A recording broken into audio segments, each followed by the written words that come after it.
Hey everyone, and welcome to Screams After Midnight TV edition. I'm Peter, that is Tim. We talk about, scary TV shows on this one. Specifically, Tales from the Crypt. This is going to be Season 4, Episode 11. It is called Split Personality. Full spoilers for the episode, and it is nice to be back. We took about a month, just over a month off from this, because it was October and we were doing a silly number of movies for the month. But we're back. We're back to talk about this old anthology show. No, it was nice. Yeah, after being gone for so long, I watched this yesterday, and then hearing the theme song, and then the Crypt Keeper come on screen. It was like, oh, yeah, I kind of miss this guy. It felt nice to be back. Yeah, a little bit. So, what is Split Personality? And Split Personality stars Joe Pesci, so he got a big name in this one, and he is a con man who sort of cons people at a casino, kind of like helps them win and convinces them to like invest money in something, but he's really just stealing their money. That's kind of who he is. But he has an obsession with the number two. He has an obsession, and he's got a dream of being with twins. So the gist of most of this plot is that he stumbles into this rich house, this big sort of billionaire's very fancy mansion, and living there are a set of twins who he befriends and tries to marry both of them, and it goes down wonderful weird paths, including him pretending that he's his own twin brother so that he can marry both. More on that in a little bit, but I'll ask the question that I always do. Tim, did you enjoy Split Personality? I did, yeah. I thought it was pretty fun. Joe Pesci, he does such a good job. Just being that kind of like sleaze bag, crimey character. So he was really good in it, and it is a very silly episode. I'm glad you said that, because it is very, very silly. It is beyond silly.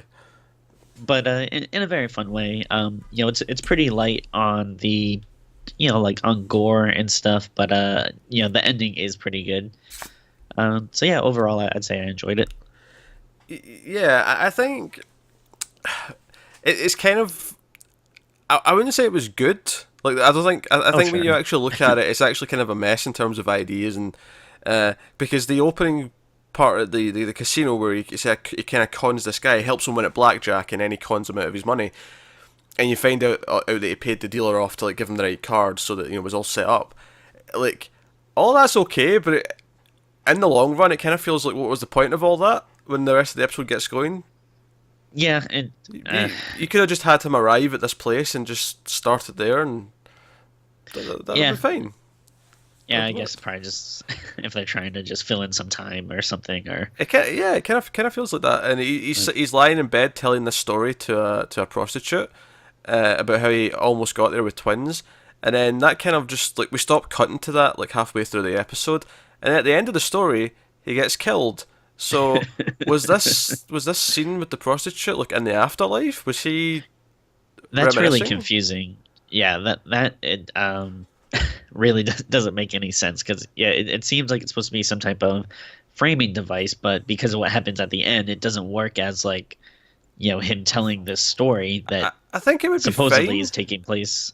Yeah, I think it would be fine if it cut back to him lying in the bed, and then he was like, "And that's how I died," and that would have been fine. Like that would have been like, okay, Sure. this was set. Yeah. This is in the afterlife. He's talking and Yeah. he's in his eternal rest. Fine, whatever.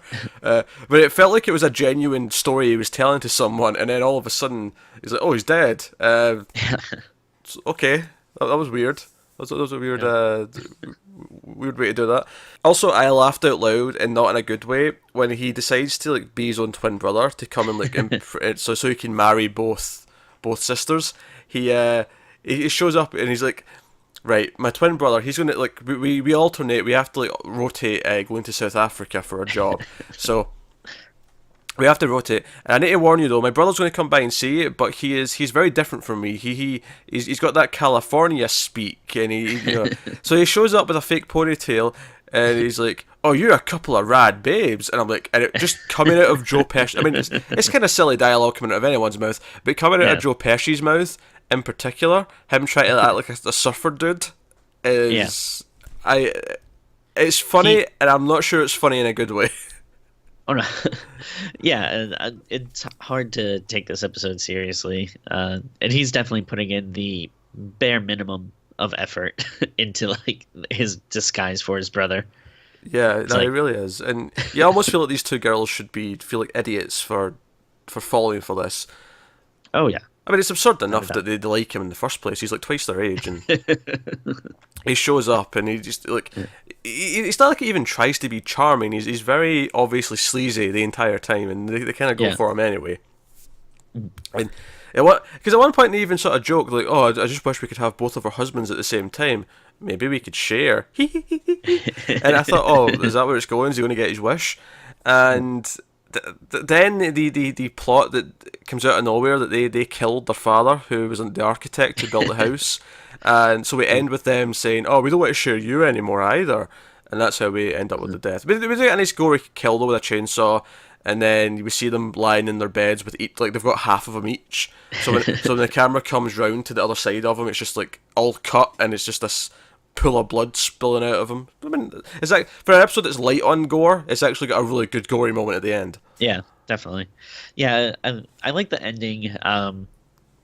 And then yeah, I feel like maybe there's a little bit of padding throughout the episode because they might have just not had that much to work with. Uh, but yeah, it does make it like an effective, like pretty cool ending. Uh, which a chainsaw is so brutal too. Like they start right at the crotch, which is like oh, and then go go up from there. But it's kind of yeah, it is impressive how much like Joe Pesci's character is able to like swindle them because they kind of like the first time that they kind of notice him is when once he starts talking about like architecture. But it's like, how did he know so much like about architecture right off the bat? Like, Which, by the way, their father in the photograph was, I believe that was Richard Donner's photo.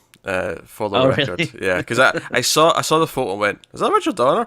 And then because I expected him to walk out, and I thought, is he really going to have a whole part like acting in this? But then he's just like the killed off father. I'm like, okay, it is him then, because they thought it's just a joke. They put in his photo as the dad Yeah. because obviously he doesn't have to act in it. But so that was a nice little touch because obviously he's one of the producers of the show.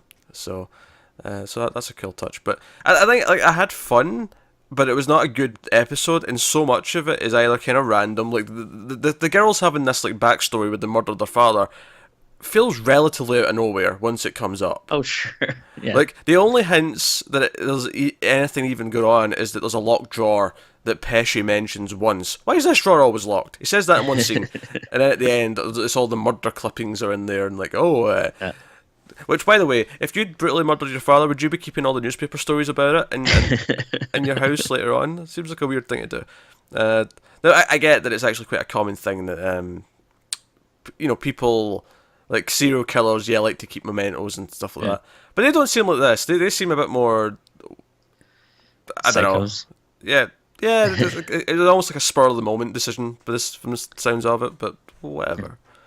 It's also kind of weird. Like I understand why you would need to, if you both like this guy, you don't want to share him. But the father, I don't get as much. Like, you know, like what is he doing that like he doesn't have enough time for both of them, or Yeah, are they just that like crazy about it? they make it seem like being twins and being identical twins makes it hard for their father to give them both attention. But what about all the siblings on the planet that you have two, three siblings, and Yeah. you have one set of parents and they get by okay, it's fine. Yeah. Which I guess is just them being crazy, and that's whatever. Because it's funny, as bullshit as I think most of the plot and the setup is, I can't deny that I was having kind of fun as they were laughing manically as they were pulling out a chainsaw. Oh, we don't Yeah. want to share anymore. Like, at least in its insane way, it's actually kind of entertaining. So I can give it credit for that. Yeah, and I did like actresses that played the twins. I thought they did a good job of being kind of creepy, and even before that stuff, they kind of had a very low key, like delivery for their lines and stuff that I thought worked. I wonder what it's like pitching this idea to like a set of twin actresses. So the plot of this one is that Joe Pesci is a creepy middle-aged man who wants to have sex with twins. And, like, just acting out that scene where they're like, oh, maybe we could share. Like, how weird is that as a set of twins to actually act that out? Because, most siblings Yeah. traditionally don't want to be involved in each other's sexual encounters. I mean, call me crazy, but I feel like Probably. that's the Yeah. normal thing. I mean, I'm an only child, so I can't speak to it too much. But Tim, you've got siblings. Yeah, we've been pretty good about, keeping that part of our lives separate. Hey Tim, brother, would you like to have an orgy together? I was like, no, I'm fine, thanks. I'm fine. I'm good. Uh, yeah, it is weird, especially yeah, with like Joe Pesci, not exactly the hunk of the time. Yeah, yeah. And then there's the one random scene where he's kind of racist to the guy cutting the trees. Oh yeah, yeah, It's an Asian guy, and he's shouting over, "Hey Jackie Chan," or it might not be Jackie Chan, whatever. Pick an Asian actor. He shouted an actor's name at him, yeah, and again, it's just kind of the setup for the two wives watching over him. But like again, you could have just cut into this scene, and he could have been like, because it makes you think, why did they even like him in the first place when he's like this in front of them? It's not like he's hiding the fact that he's a bit of a sleazeball, he's a bit of a scumbag. So yeah. it's kind of like a lot. The episode does not make a whole lot of sense. It is kind of all over the place in its logic and its goofiness, but a lot of the scenes end up being really entertaining. Partly because Joe Pesci's an entertaining guy. Yeah. The actresses playing the two sisters are kind of entertaining in a sort of low key, like you say, kind of creepy way. So I can that. So I guess it comes out overall on top. Yeah, I'd say overall it's enjoyable. Yeah, like definitely not the best episode we've seen. It's not, scary or works on another level or something. It's a very popcorn episode, but it goes by pretty quick. It doesn't have I think the biggest complaint about some other episodes is that they're just too long, but I didn't really feel it in this one. Which is funny because we said that a lot of it felt like padding, but yeah, it Yeah. never felt, because at least the padding was usually bizarre enough that it was like, okay, what's going on? This is kind of stupid. Yeah. But it wasn't boring, so I think that's points in Yeah. its win column. So yeah, so overall entertaining, but maybe not in the best episodes list or anything like that Sure. kind of thing. Yeah. Uh, Actually, I did like, just to go back to the opening scene with the guy gambling, and he's playing blackjack. I like how when he sees that he has to take a fourth card because it's still too low, he's like, "Hey, these green chips, these are just $5 each, right?" He's like, "Nope, they're 50." Oh, I made a mistake. I thought there were five. Like, just him trying to weasel his way out of it. I thought it was pretty amusing. Yeah. But there you go. That's Tales from the Crypt, season 4, episode 11, split personality. Cool. Alright, so let us know what you think of the episode in the comments below. Like, subscribe, all that stuff. Get us on Twitter at mailed_fuzz for channel updates if you want to support the channel. Head over to patreon.com/mailfuzztv. You can do that over there. You get these a week early on Patreon. And also you get to vote for some of the movies every month and stuff like that. The vote that's up right now for the movies for next month, for December, are all winter-based movies. So you can go check that out. They're not Christmas based because we're going to be doing some Christmas movies anyway next month, so we didn't have to put that in the vote. But you can go over to patreon.com and check that stuff out. So, but no, that is otherwise us. So it's nice to be back doing Tales from the Crypt. We'll be back next week with another episode. Thank you for watching, guys. We'll see you next time.